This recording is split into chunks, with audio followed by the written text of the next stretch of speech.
What do you think it is about the New Breed tape that kids that were not involved back then, that related to the culture, what do you think they're responding to? Kids from other countries? Well, first thing, what are we talking about? Just the New Breed tape, like why this still has New Breed cassette compilation. Exactly. Fucking cassette compilation. Dude, CDs are a fucking dead medium now. How sick is that? Cassette, we were psyched to be on a cassette. We're like fucking cavemen. I had a boombox, and anything that came out that was new, yes, I would put on a cassette and come down to the park and play whatever was new that came out, hardcore or metal-wise. But if you want to do the rap thing, I mean, we all listen to rap on the block, you know? Yeah. There'd be days where you're like, oh, Tony got the EPMD. You know, it wasn't always about hardcore. The sound that we all like just fiended for, that street sound, there's a little mystery and allure to that stuff that kind of, I don't know, I like it. It's not pop music. It shouldn't be that fucking accessible. Maybe that's a wrong thing to say, but this was something that you had to dig out and find and search. That realization of like, wow, this is just a bunch of crazy kids doing this on their own. New Breed was probably like the last, kind of at the end of an era of tape compilations. Manhattan, because crazy nearly got me. Flea Market, Avenue I and McDonald Avenue, Brooklyn. It's 10 p.m.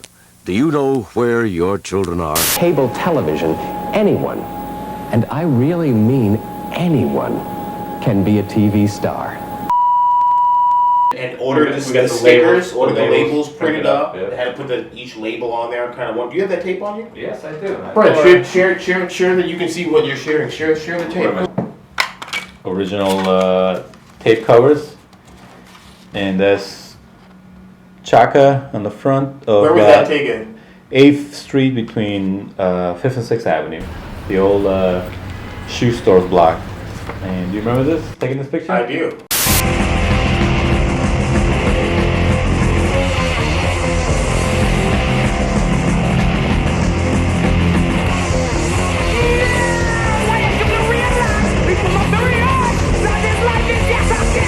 So, was music a big part of your upbringing?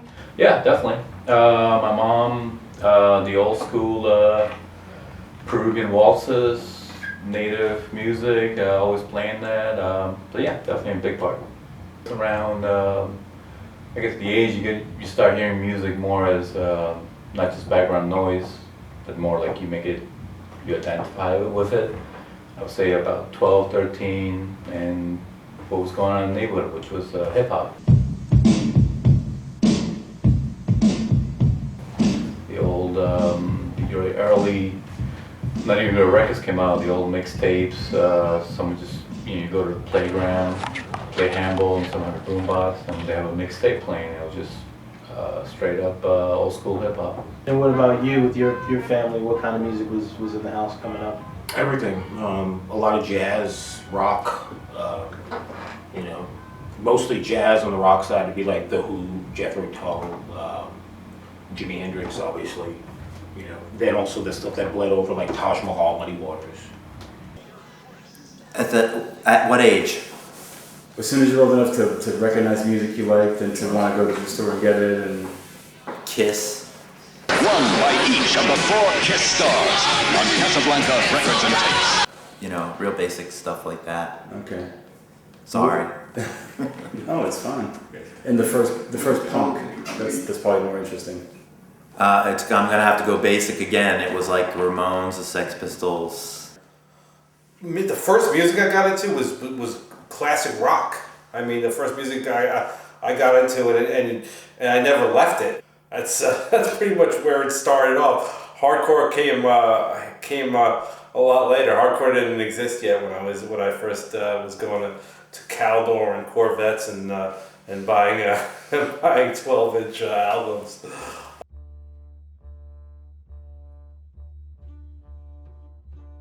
The first music I got into as a kid was the music that was in my home, and that was pretty much jazz and funk and soul and anything along those. So I was born between John Coltrane and Soul Train. You can put it right there. The way my dad told me was that he put headphones on my mother's belly, you know, from day one. When I came out, he was just grooming me to be some type of, you know, sonic purveyor of information, if you want to call it that. But yeah, I've been listening and into music since I was a little boy, since I was born into the world of it. The first thing that seriously made an influence on me was Black Sabbath. But I'd have to say overall, I think I wanted to be Tony Iommi, you know, because he was the coolest guitarist there was, really. I mean, it was like, you know, that whole band just did so much amazing stuff. It was so weird because it was just like I was raised in New England, you know, like New Hampshire and Vermont until I was like 12. And, you know, the access you had to like really what was, you know, like punk rock music at that point really wasn't, you know, AC/DC was considered punk rock, you know, and everything. I mean, this was also like, I think a little bit pre the era of the quote unquote Quincy punk, which, I mean, you might want to like just Google Quincy punk. Quincy says punk rock contributed to teens' death. Cut your wrist and watch your life go down the drain. You're the killer. Your whole sick society. But there you go. My friend Jason, who he and I were working as camp counselors. This is 1984, and he throws headphones on my over my ears. It was like the drum intro to "We're Not Gonna Take It." Since then, I really have never looked back. You know, that like music was always going to be part of what I do. In 1986, the New York hardcore scene was going through a renaissance period. While other first-wave hardcore scenes in America, like Boston or Washington, D.C., had moved along musically, New York stood strong in its conviction on delivering the hardest music to be found in the country for the late 80s. Whether it was the crossover of metal and hardcore found with Leeway, Crumbsuckers, and Nuclear Assault, or bands like the Cro-Mags and Murphy's Law breaking out of the underground to tour with the likes of Black Sabbath or the Beastie Boys, or even groups such as Youth of Today, Bold, and Gorilla Biscuits pushing the message of straight edge to the absolute hilt. New York was the maker of the most extreme music possible at the time, and all eyes worldwide were on the city. I was always a dude who was into Jimi Hendrix and other things, but Chaka was the guy who turned me on to hardcore, and he made me a mixtape and it had all this music on it, and then the music that stuck out to me was Bad Brains. Actually, the first people that got me into hardcore were got sophomore year in high school, Queens Aviation, and it was a bunch of Puerto Rican skinheads.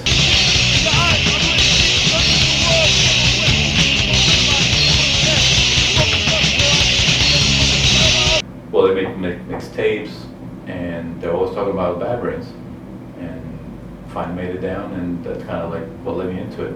You know, scrolling through looking for something on the radio that made sense, and ended up at the New Afternoon Show on NYU, and heard a commercial of Crucial Chaos, and I think it maybe took me a couple of weeks to tune in at the right time, but once I did, I was a fan of Spermicide and Johnny Stick.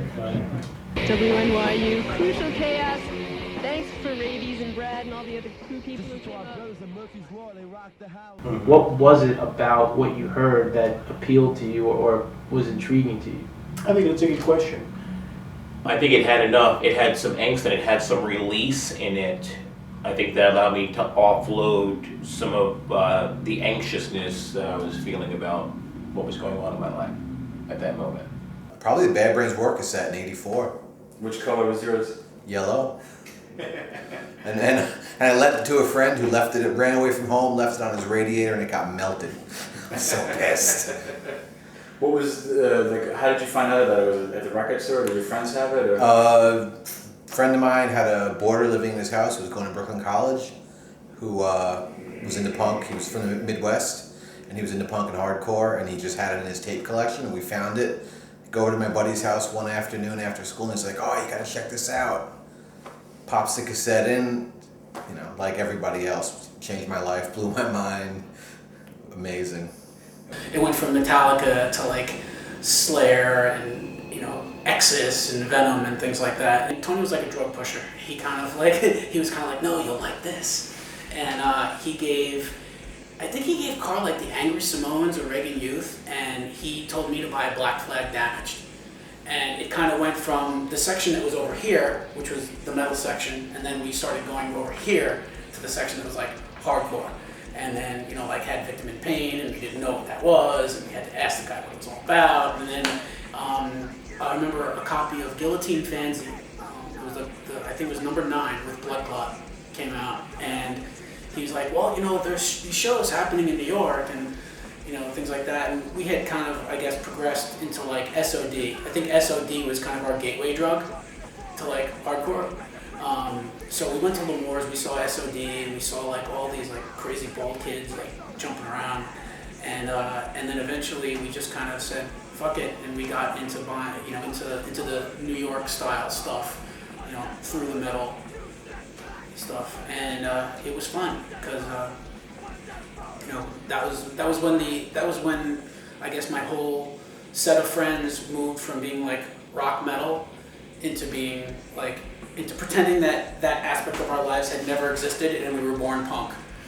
You know, I was like, oh, what do you mean? I've been around for a whole 8 months. You know, but the fact of the matter is we all came from suburban metal and moved to hardcore probably the tail end of '85. I would think, like 85, early 86, you know, when you're kind of like shave your mullet off or whatever.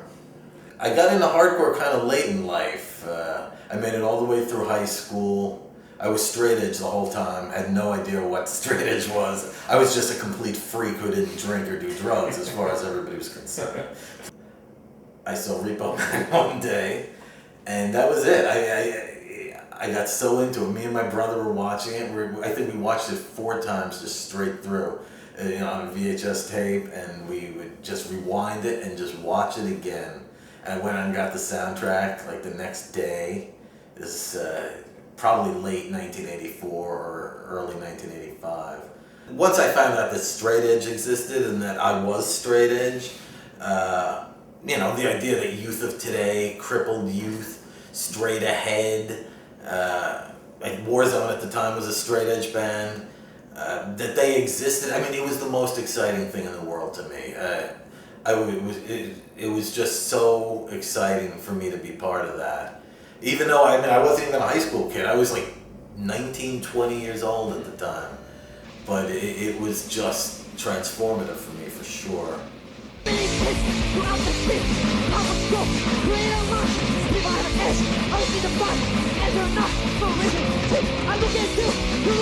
Because that's when it all changed. I mean, I have to say, I don't know exactly, but I have to feel like, you know, picking up the Agnostic Front, you know, Victim in Pain, Gatefold, and just, you know, just it being like a life-changing moment musically, like hearing that, just like it was so moving and so intense in the way it sounded and what they were saying, and then to find out that this was happening like locally, that was crazy.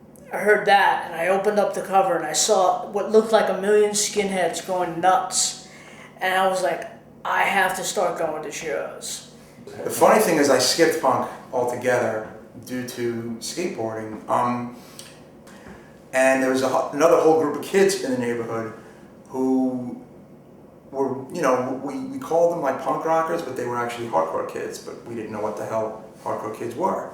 One day, we all just kind of hung out together and were skateboarding on the steps of Ocean Avenue and Avenue Z on St. Mark's Church. Played us hardcore.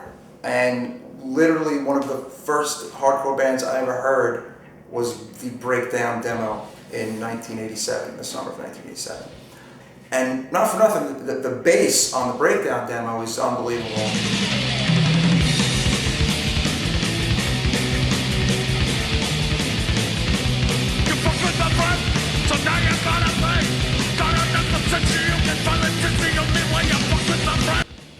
Punk rock?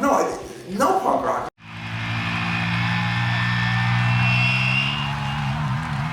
So segueing from discovering the music, how did you guys figure out where to go to experience the music? And then in summer '86, the pyramid shows started happening. The old ages, the Saturday show. And those were great. Those were big. Those like water shows. Yeah, we went to all those shows in that summer. That's why I met a lot of people through that. I mean, honestly, I don't even remember.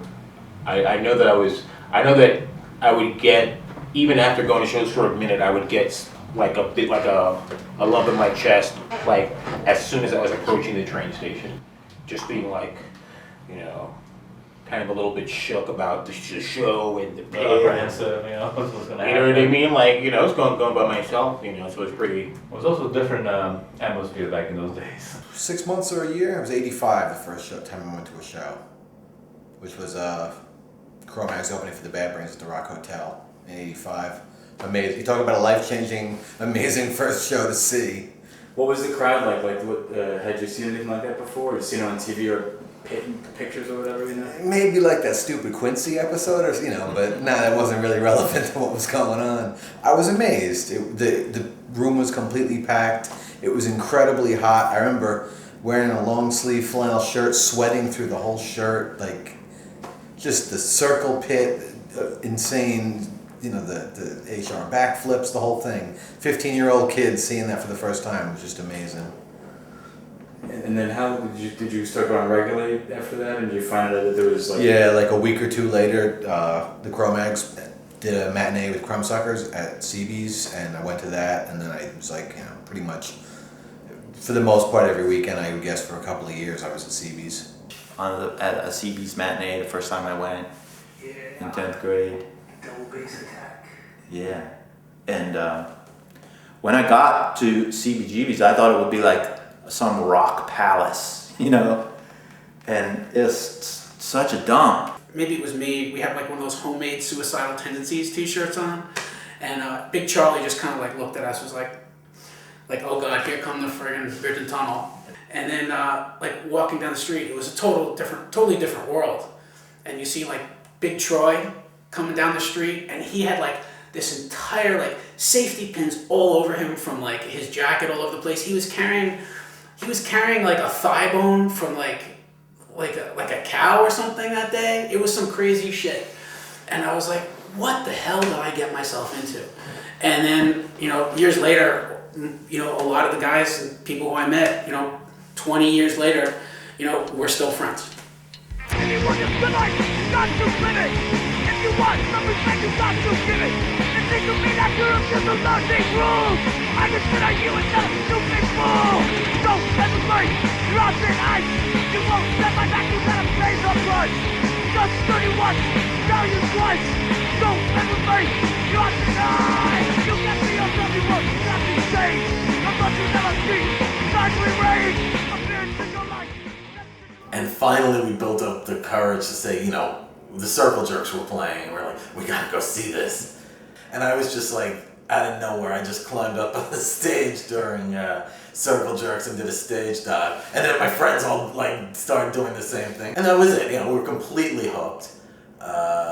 Started going to shows, you know, all the Rock Hotel shows that came along. I was in the front, and everybody told me not to sit in the front, because if I stayed in the front, I would just get all the stage divers dropping on me, or like everybody that was slam dancing around. I had never gone, you know, I went to CB's and all that, but it was easier to stage dive off that stage on the Ritz, so like, don't go in the front. And I just remember being told not, if I had any heavy metal shirts, don't wear any heavy metal shirts at those shows, because, you know, or with your Iron Maiden painted jacket, don't wear that, or just don't wear any of those stuff at the shows. But yeah, I remember that. I don't know if that was the first one, but I remember like at that show, we got a flyer for Warzone at the Pyramid. One more take.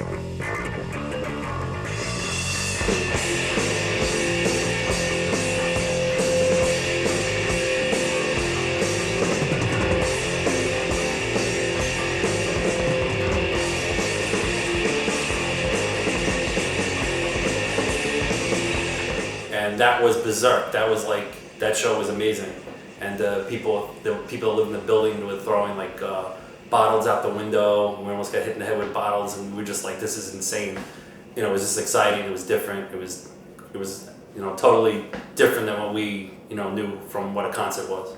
My first hardcore show was 7 Seconds, and that's just something, from there I wanted to go every single weekend, and I wanted to learn more. I felt like all the older kids had been around so long, and I felt like I was afraid to say I'd always only been going to shows for so long. There was this like newbie kind of thing. There was a crazy lady who used to work the door. I think her name was Connie, and she'd take you by the collar and everything, and threaten to call my mother, and I don't want to ever see you again. And on my 16th birthday, my Gorilla Biscuits played my birthday party, and that was their first appearance before they played that show at CB's. And so that started my CBGB's matinee Sundays, and that was when Gorilla Biscuits played their first show.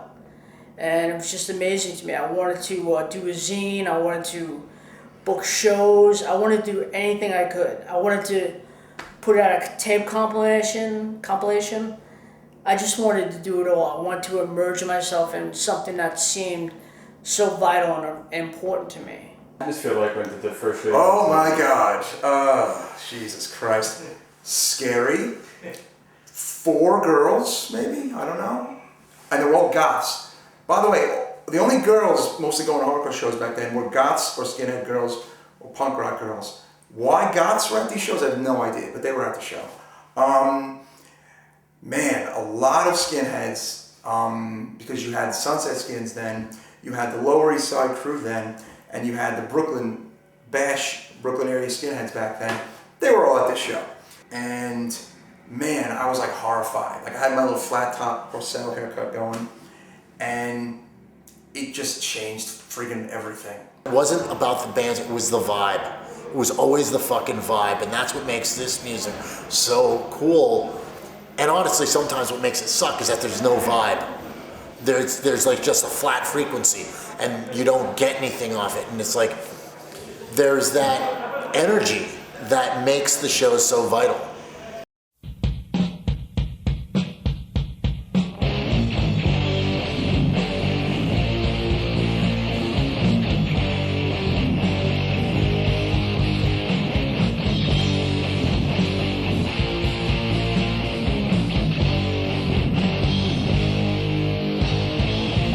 Cross-section of kids from Yonkers, Queens, Brooklyn, Staten Island, Long Island, Connecticut, and New Jersey were starting to come down to the Lower East Side to see shows at clubs like the Pyramid, Lismar Lounge, and of course, CBGB's. Some traveled in from train lines like Metro North, Long Island Railroad, and New Jersey Transit.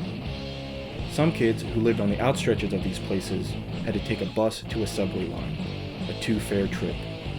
But once they hit the Lower East Side, that trip that seemed never-ending didn't matter, as they discovered a new world all their own, a world with no rules and sometimes no survivors.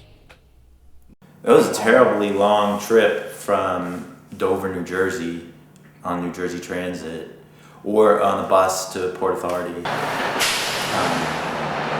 And then like getting turned around on Bleecker Street or something, getting all confused and like asking a cop for directions, like just really stupid teenage stuff, I grew up in Yonkers, New York, which is, for those everyone knows, but for those who don't know, it's in Westchester County. It's right north of New York City, and it's the next stop after the Bronx. Every Sunday we kind of like hang out at Fordham and then take the D train all the way down. Probably like an hour or so. I guess everybody come, you had, kids from Queens who would come in, on the train. You'd have the kids from like Yonkers and the Bronx come down on the train. You'd have like the Jersey kids come in. So New York was really this mecca for all these like freaks of nature coming in. And we were like trekking it, like, we'd have to pack a bag, lunch just to get there, overnight bag. I was coming from Jackson Heights, so I'd get on the train at 82nd and Roosevelt. And sometimes I would take the E train to West 3rd and stop by Bleecker Bob's, And in 86, I got downtown and started hanging out in the West Village because that's the safer progression. I mean, I don't know most people who just go to the east side unless you're born there. Or you got balls bigger than your head. And at 1686, the Lower East Side was very still. It was very dangerous. It wasn't, a tourist attraction.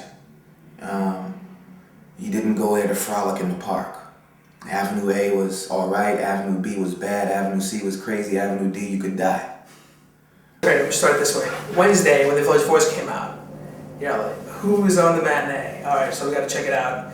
Let's make a decision now for the weekend. Let's go. All right, cool. So we'll get together, and we live in Astoria, so we're right by the N train. Hit the train, take it off, get off at 8th Street. And then back then, when you're younger, it's just so cool to hang out in the Village. It's just the record stores and places to eat, and magazines and buy shirts. And then I guess from 3:30 on to whatever the last band went on, you were just in it, just digging the scene. In the 1980s, hardcore punk and hip-hop were two forms of music mainstream culture wanted nothing to do with.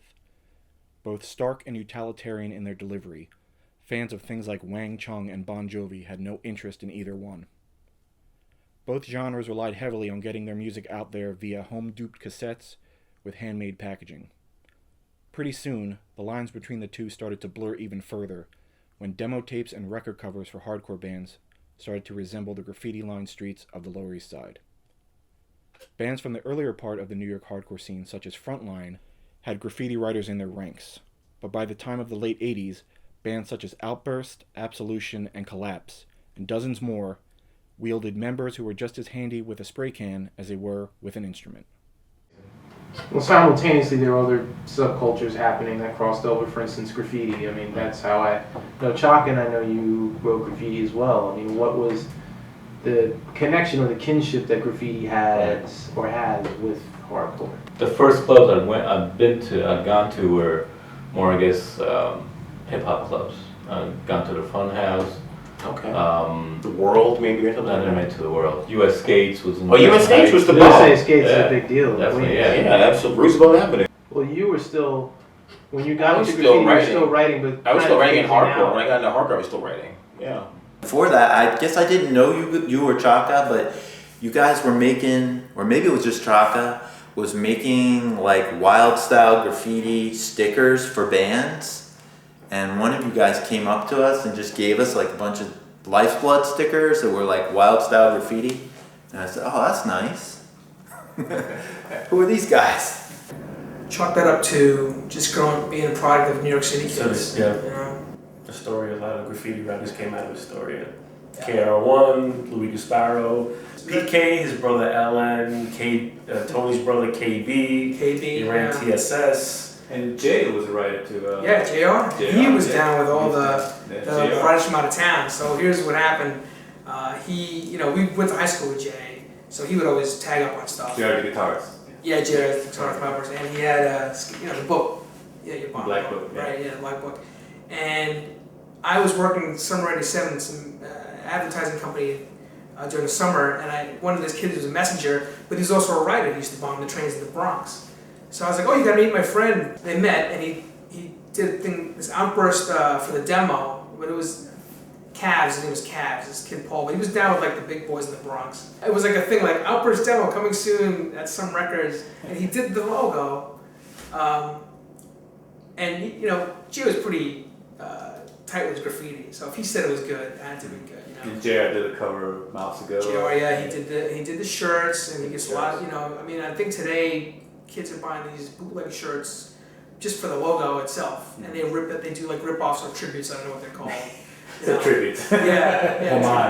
Homage, right? But I'll see them on outburst rip or rip off, but in a loving way. Like this band's Soul Search.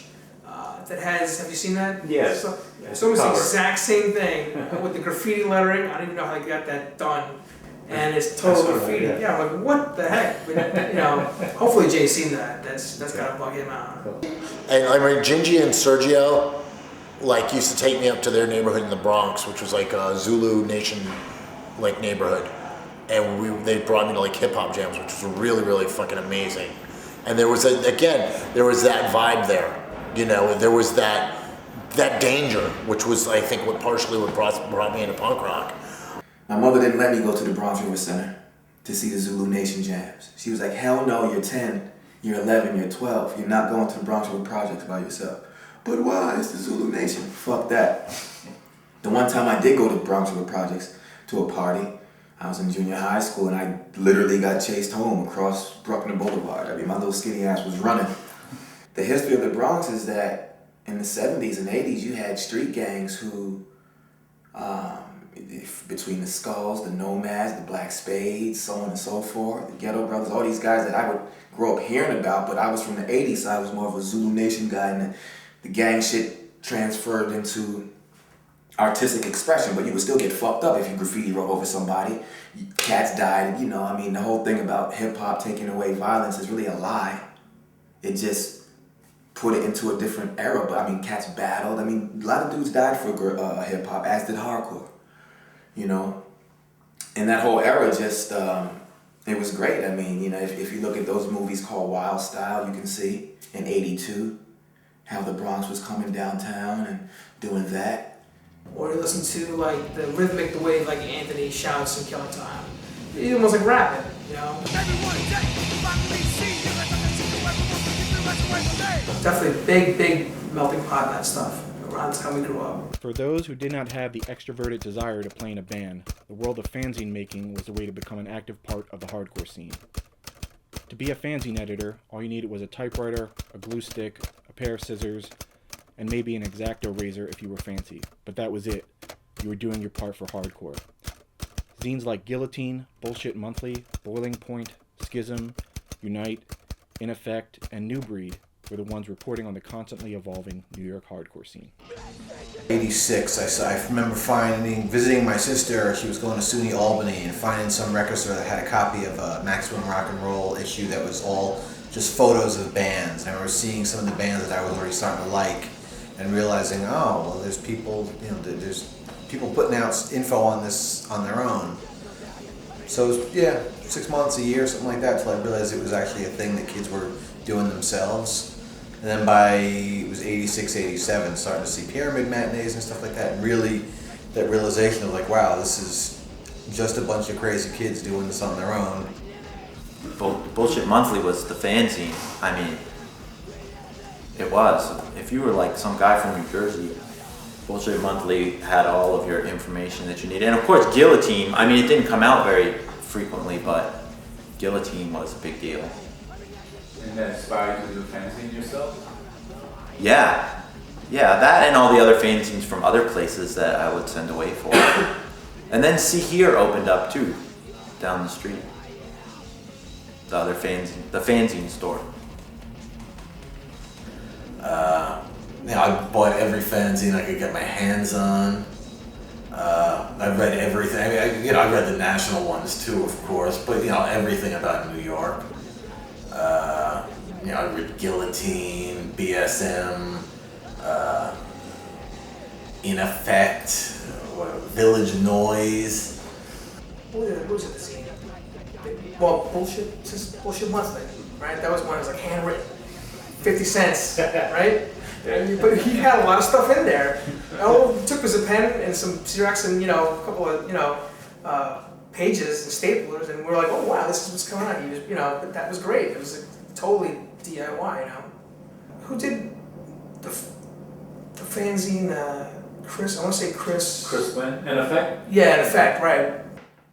I don't know. No, you know where I'm going, but I just can't get the words out. So, did you have any kind of background in like photography or like how did you? Not at all, nothing. So it's purely as far as my magazine goes, I met Freddy through Paul, who we met traveling on the train. We got on the train one day. We ran into this guy Paul, lived in Flushing, and then Paul knew Freddy, and then next thing you know, it's like I was introduced to Freddy, and Freddy's doing a magazine called New Breed. And I kind of latched on. I did the pressure release interview via mail, which is, and I think it was like 5 questions, and like, you know, and Freddie put it in, and somehow I'm attached to New Breed history, which is pretty cool.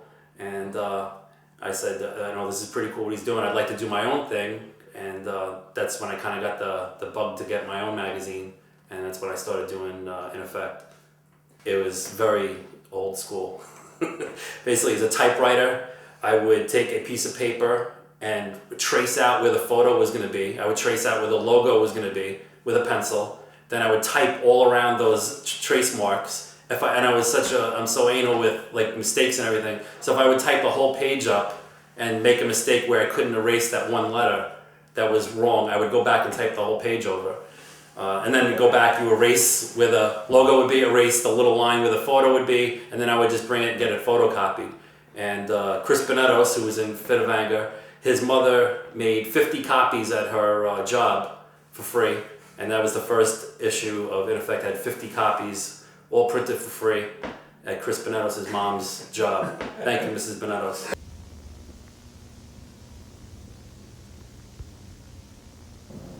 It was again as AJ and the guys on our block would know where See Here was. If you knew where See Here was, you knew where Some Records was. To walk into Some Records, and because just hearing the stories about it, you know, this was a store that was dedicated to hardcore records, and it was sort of like the epicenter of the scene. Because I think Some Records opened maybe like in the end of '85, beginning of '86. Beginning of '86. What, you mean downstairs or upstairs? I think he might have been there before that. He was around the corner by Tower Records. Right, he was in the flea market by Tower Records on Broadway. But then he was upstairs. I never went to the flea market. Yeah, he was upstairs on South 6th, I think, like right above. Yeah, I went to him upstairs. Yeah, first time. Right. When I met him. Yeah, I was friendly with Dwayne, the guy that owned it. I don't know that I really hung out there, but it was certainly part. You know, it was the place you went if you were looking for some new punk and hardcore records, and you certainly went and you asked Dwayne, what's new, you know, what should I check out, and he'd play you something. It was almost like things that you couldn't get anywhere else were there at Some Records, and it was definitely the place to go. It was very small, it was in the basement, as everybody knows, and very, very cool place. It's like you felt like you were supporting something that was good and helping the bands out, and kind of like your money was going in a good place. When you walk downstairs and you go into Some Records and he's got, you know, LPs kind of without the records in them, right? So because the rights get sold, and then he's got some of the EPs and the shirts and stuff hanging up, and he's giving you an opportunity. He's curated, right? A collection of culture that he thinks is relevant. Some Records was always kind of like it was like a refuge. You know, because Bleecker Bob's, let's face it, Bleecker Bob's sucked. Bleecker Bob's would, you know, wait for a band to put out, that was big, to put out records, buy like a dozen of them and sit on them for 2 years, and then fucking mark up the sales. Rest in peace, Bob.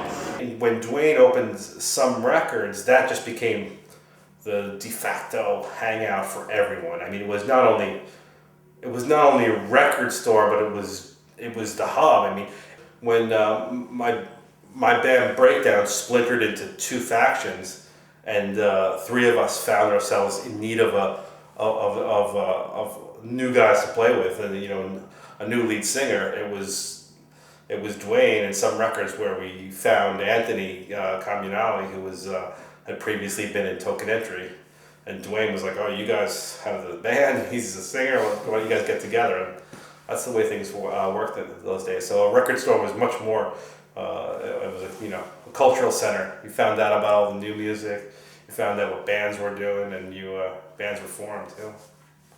Hardcore was an empowering force in that kids could meet at a show outside and be in a band together within a week. Sure, some of these bands didn't set the world on fire. The point was they got together, got their point across, and created something all their own while most of their classmates were too busy smoking pot behind a pizza parlor. Most of these bands would end up recording their demo tapes at Don Fury's studio down on Spring Street because of the cheap rates and awesome sound. The demos then would be sold at the mecca of New York hardcore at the time, Some Records, down on East 6.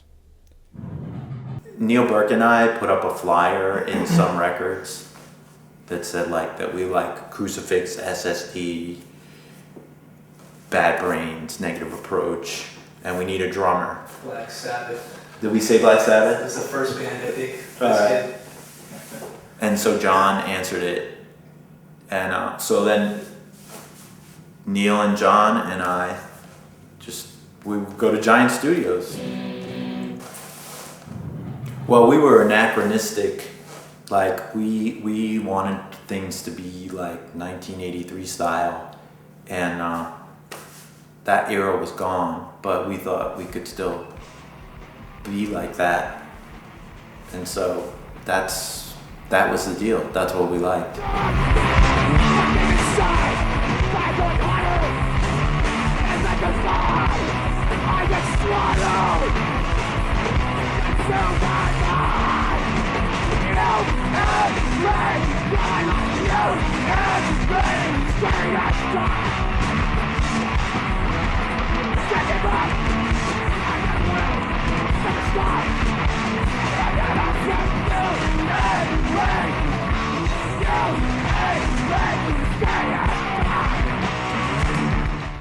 You can just do this. You can just start a band and play. Were you playing bass before? I just picked up right there. I was going to be the singer. Fred was going to play drums. My brother actually had some background as a guitar player, but he wasn't very good. Well, what was the name of the band? We were called DMA at the time. What does DMA stand for? Douglaston Mosh Association. We ended right there. That's the best. You know, we were awful. We were incredibly bad. We luckily were introduced to Marcos. We decided we couldn't play with my brother on guitar. So we brought in Marcos as a second guitar player. And, you know, that definitely improved the band.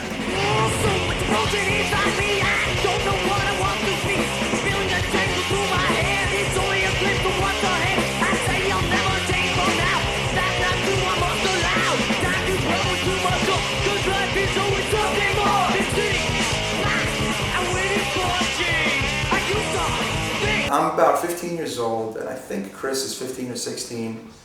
James is 16, and I believe Ray was the oldest at 17, I believe. They needed a bass player, and I was playing bass. And it just kind of came together. Okay, come down. We all went to James Loud's basement in Sheepshead Bay, and we have these two songs.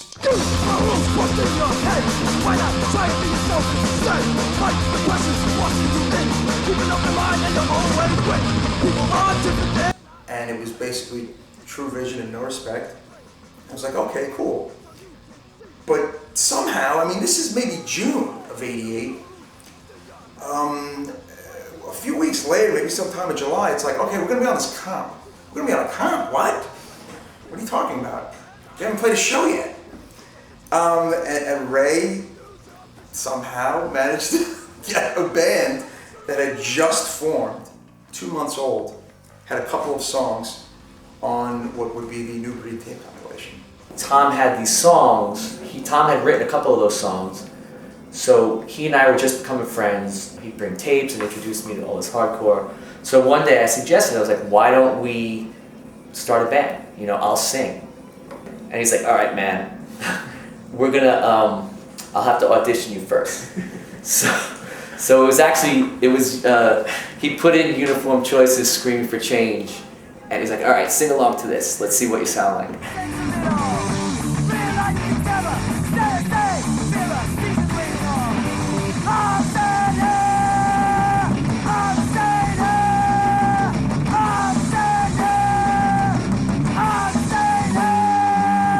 So yeah, so I passed the audition, and so then we became a band. We started playing with Dominic, Baco, and Lance from 1.6, and that was the original. That was the original lineup, yeah.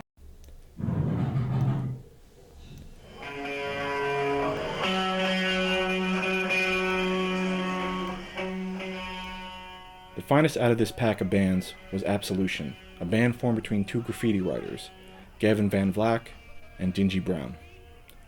Gavin had been playing in various bands in the New York and New Jersey hardcore scene, like Suburban Uprise, Side by Side, the New York Hoods, and an embryonic lineup of 90s New York hardcore band Born Against. But the melding of Gavin's fiery guitar work and Dingy's unique vocal style and explosive stage presence made the band matchless and provided something truly unique in a sea of champion hoodies and mega mosh parts. I've never saw eye to eye with a lot of people, and it was like, I guess musically I was good, but ideologically I wasn't. proper fit for certain things. So I think like really, I mean, Absolution was the first thing that I really said like, okay, this is what I want to do. And I wanted to do music, but I wanted to do something fucking different. But we were always like into like Discharge and like really kind of like loud and aggressive punkier stuff. And I wanted to do something along those lines, but not, you know, with all the spiky hair and leather jackets. We played Lucky 13, which is a squad that isn't there anymore. We played the Tompkins Square Park Band Shell. We played like the Pyramid. We played Lismar Lounge. We played so many places that don't even exist anymore. I mean, time takes its toll on stuff. The Lucky 13 show we played with Nausea, and it was epic because it was this room, it was just filled with hardcore kids and punk rock kids. It was in a squat, the floor bowing, and not just sagging, but bowing and heaving as we played. And it was one of the most insane things I'd ever seen. It was so weird. We were just doing something that like, we didn't know if we were gonna like get out alive doing it.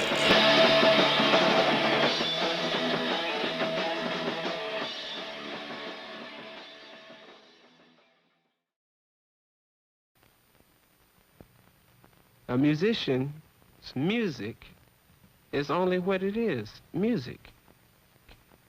I was born into noise. My father was an avant-garde jazz musician. And avant-garde was to jazz what punk rock was to regular rock and roll. My father's name is Marion Brown. He was an alto saxophonist, and in 88, 89 he would come to CBGB's. And he said, man, you know, the music y'all playing is, I'm going to describe it as diatonic noise, meaning two tones.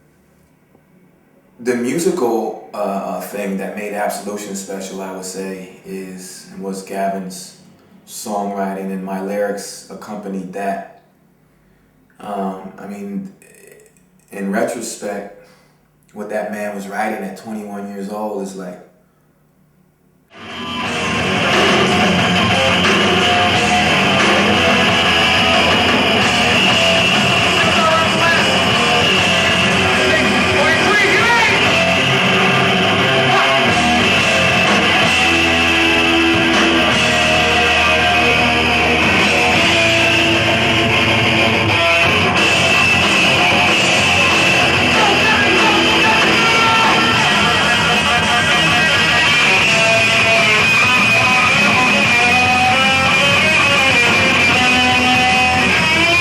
noise is just something that doesn't pleasure your ears, but it might pleasure somebody else's.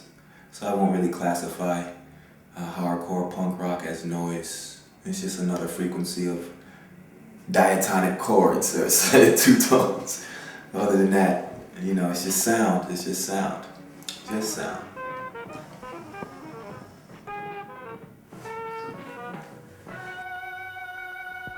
Can you see what I'm trying to say?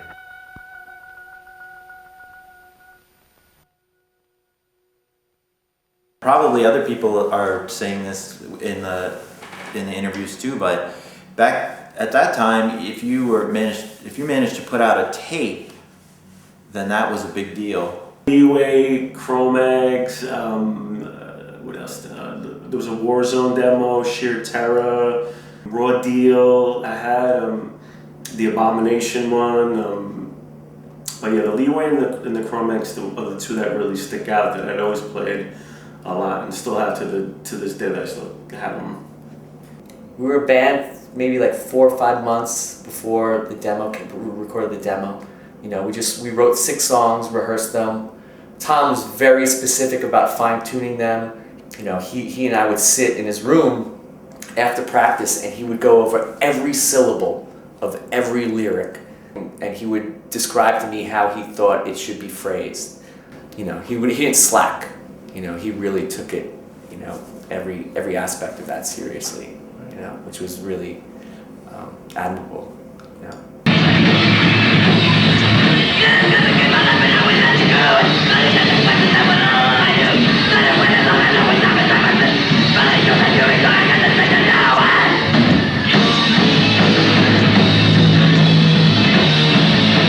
Beyond were a great band. I remember being blown away, like, this is a new sound. These guys are doing it, you know, they're on another level playing wise from a lot of other bands. I love the Chromags demo. I mean, it's, you know, I ordered that one and like it came to my house and like, whoa, that's the sickest thing I've ever heard. I loved it so much. That first that breakdown demo, it's just ridiculous what they did with that. You know, it was like 2 tracks, I believe, or 4 tracks. The raw deal demo was after breakdown kind of splintered off.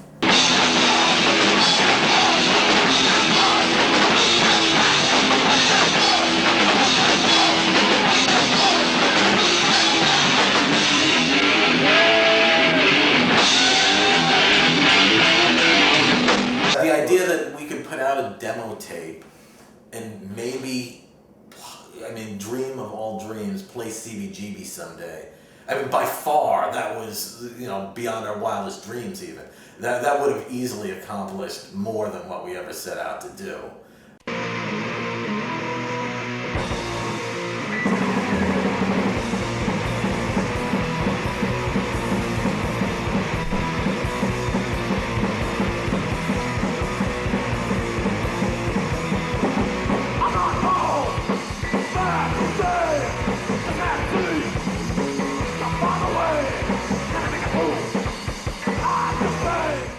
In 1988, New Breed fanzine editors Chaka Malik and Freddy Alva decided to go beyond their fanzine writing skills and put together a cassette comp of some of their favorite unsung bands of the New York hardcore scene. At the time, cassette compilations were something of a dying breed, but Chaka and Freddy, inspired by the crucial United Scene tape compilation released by the pioneering New York hardcore fanzine Guillotine in 1985, decided to try their hand at it. Talking to band members outside of CBGB's matinees and in front of Some Records, Malik and Alva managed to assemble 20 bands for the compilation. The cassette comp, simply titled New Breed, was the sole release on the duo's own Urban Style Records, and the package and fanzine that accompanied the comp was painstakingly assembled by hand.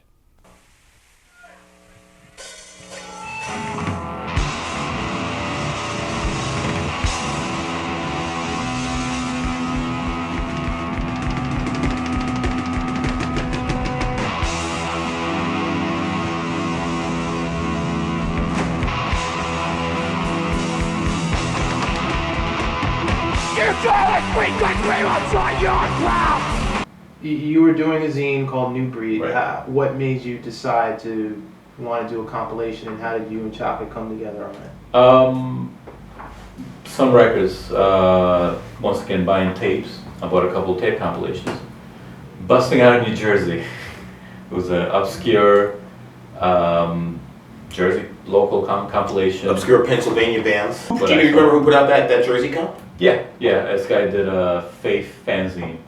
He also did a Crucial Youth First Evidence. Oh, nice. So, but I would look His at name? Jonathan Levine. Great. Was at your gallery, owns a gallery in Chelsea now. Oh, Jonathan Levine did Yes, that compilation? exactly. Interesting. That's interesting that he's someone who's Yeah, doing well, things He's on still a very doing it. high level, Exactly. and the power of hardcore coming Exactly. out of that is really incredible. But go ahead. So Yeah, you're getting- definitely. By looking at that tape, I looked at it and said, oh, I could do this. And I can still remember going to Freddy's house, like driving my little shitty VW Rabbit into Jackson Heights. I'm like, I know where you live. My friend lives near there. And I was giving him artwork, and he was doing this all from scratch. And I remember he came to us with the idea, and we're like, look, what you got to do is go to Don Fury, do these couple of songs, pick the ones you like, and do a little page. We're gonna have a booklet. He mapped it all out.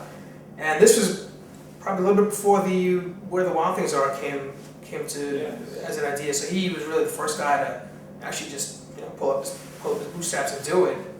So that was very cool.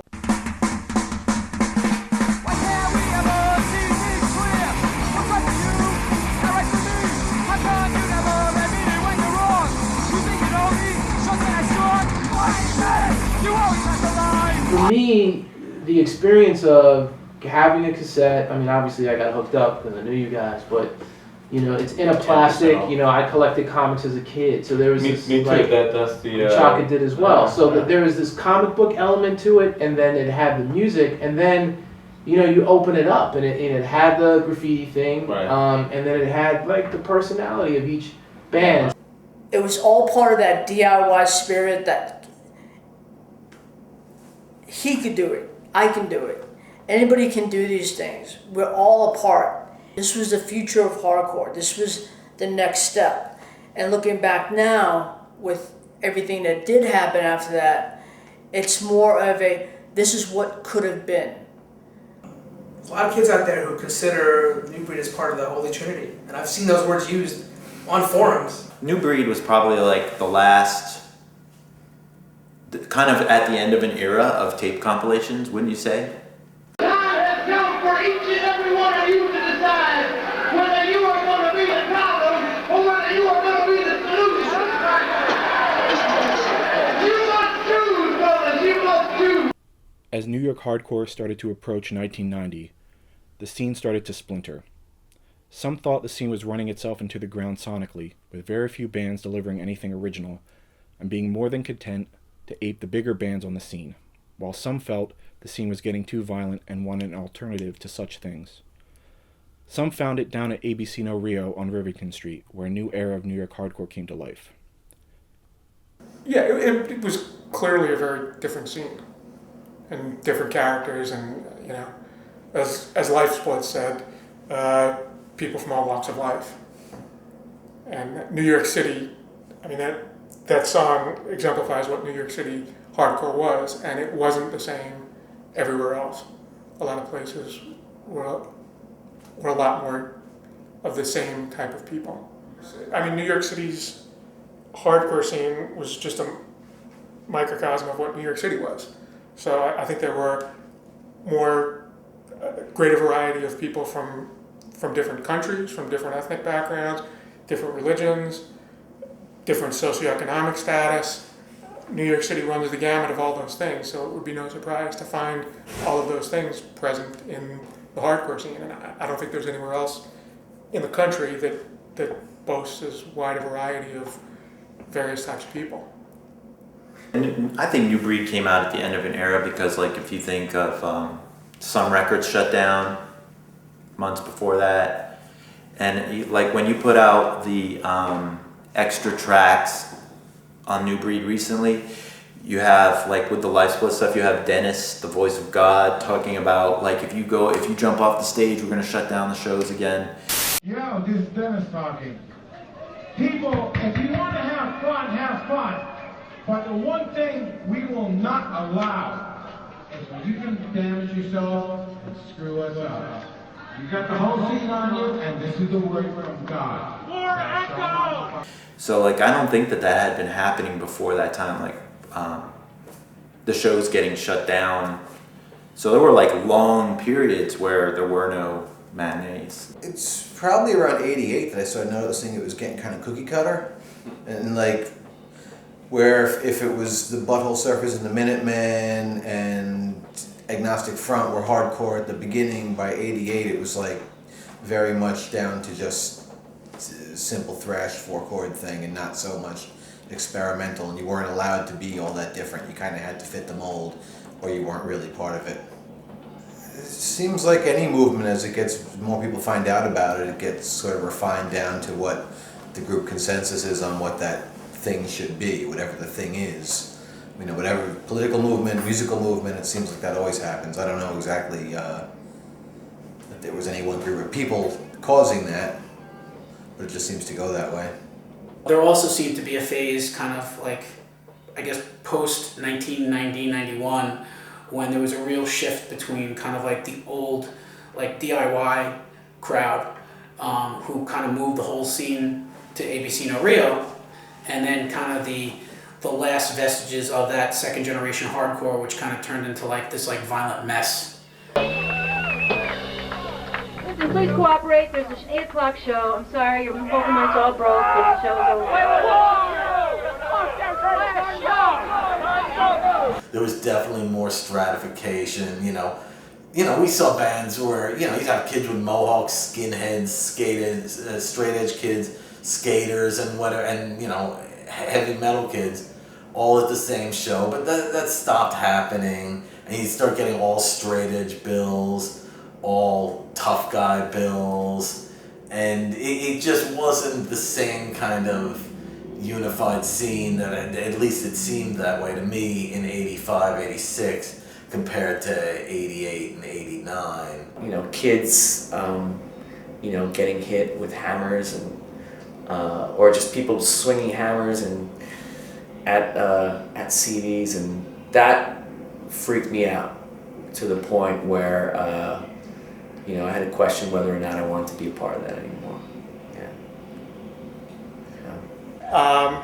It got ridiculously crazy, and for no good reason, and it's embarrassing that time period happened, and that not enough people did anything about it.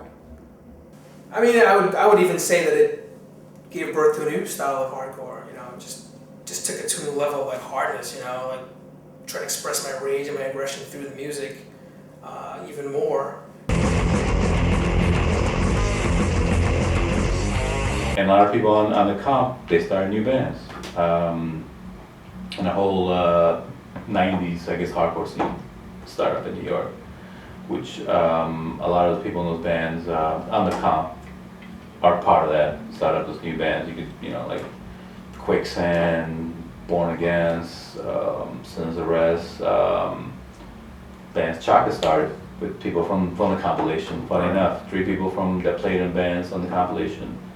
Chaka 3 different bands. Yeah, 3 different bands. So it wasn't so much that things ended; they just started up again in a different way. I think the changing of the guard comment is probably the most apropos that you mentioned. I think it really kind of paints a good picture. I think people have a chance to really have a sense of history and where this all comes from and how it's evolved and changed and morphed. Because when I hear a band today, a hardcore band in particular, that brings me back to that time, I really feel warm inside. And I think that as much as they may not want to, the younger people can learn a lot from both the mistakes and the successes of the past and what people, you know, the footprint that we've left. So I think it's great that it's coming out, and I think it can teach children. Awesome.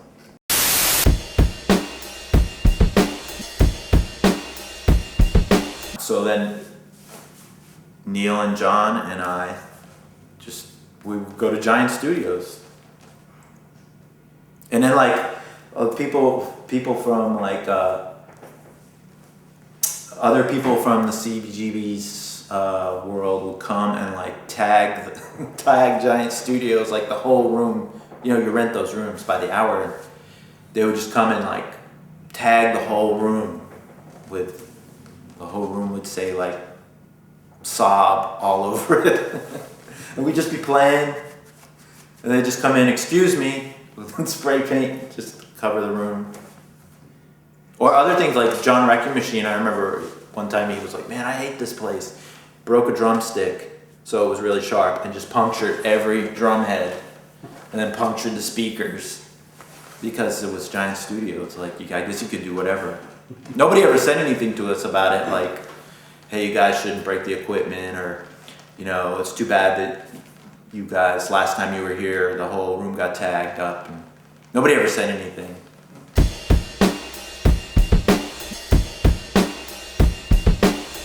I just remember like one time we went to Liga Bob's, me, Chaka, and John, and he was looking in the hardcore bin, the rare hardcore bin, and we'd always go out every Saturday searching for like the rare, any of the rare stuff, the Antidote, Major Conflict, Urban Waste, any of the rare 7-inches that we could find.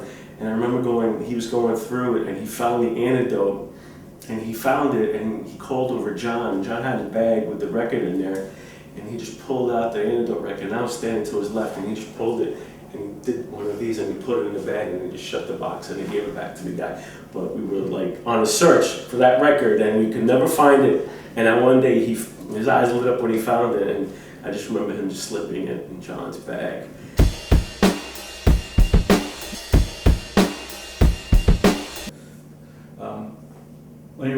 there's any bands in the comp like Absolution, Last Blood from '88, but any. Sadly enough, no. No, the bands themselves. Actually. No, I don't ever have. I mean, I didn't even know that we played with Absolution at a Tompkins Square benefit.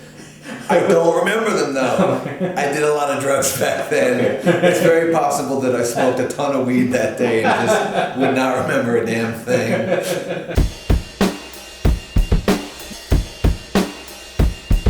Because Tom took us to our first show at CB's, and that's kind of how. What show that was? Yeah, it was Warzone and Uniform Choice. Yeah, and Aldo from. I was there. From Long Island, he was another Holbrook character. He drove Tom. I remember Tom calling me up and saying, "Yeah, this guy Aldo, he's older than us," and he was like in his early 20s. We were like 16, and he already had a full mustache. And I mean, if you're on Long Island, you know Aldo. And Aldo took. He had a friend who was, I guess, the same age, and. This guy Tony, he had curly blonde hair, glasses, and he was dressed like a punk.